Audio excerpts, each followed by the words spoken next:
దసరా సీజన్లో రావాల్సిన 2 సినిమాలపై క్లారిటీ వచ్చేసిందనే చెప్పాలి. ఈ సీజన్లో అన్నింటికంటే ముందు వస్తుందనుకున్న ఇజం ఇప్పుడప్పుడే రిలీజ్ కాదని తెలిపిందండి. ప్రారంభోత్సవం రోజే సెప్టెంబర్ 29న రిలీజ్ అని ప్రకటించిన పూరి జగన్నాథ్ తన మాట నిలబెట్టుకోలేకపోయాడు.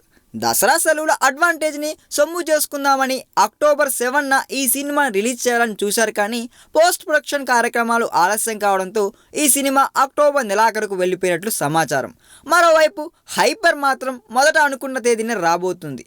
ఈ సినిమా రిలీజ్ డేట్పై ఉన్న సందేహాలకు తెరదించుతూ 14 రీల్స్ సంస్థ చిన్న క్లారిటీ కూడా ఇచ్చిందండోయ్.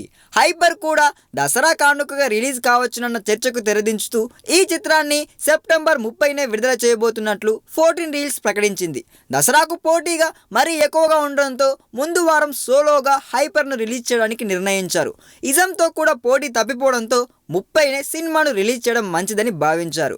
కందిరీగ తర్వాత రామ్, సంతోష్ శ్రీనివాస్ కాంబినేషన్లో రాబోతున్న సినిమా ఇది. రామ్ సరసన రాశి ఖన్నా కథానాయికగా నటించింది.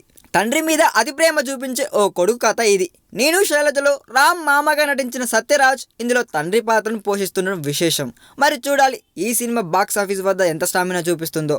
ఈ వీడియో మీకు నచ్చినట్లయితే సబ్స్క్రైబ్ చేయండి. ఫిలిమి స్టార్స్ బోలెడంత న్యూస్ బోల్డ్గా.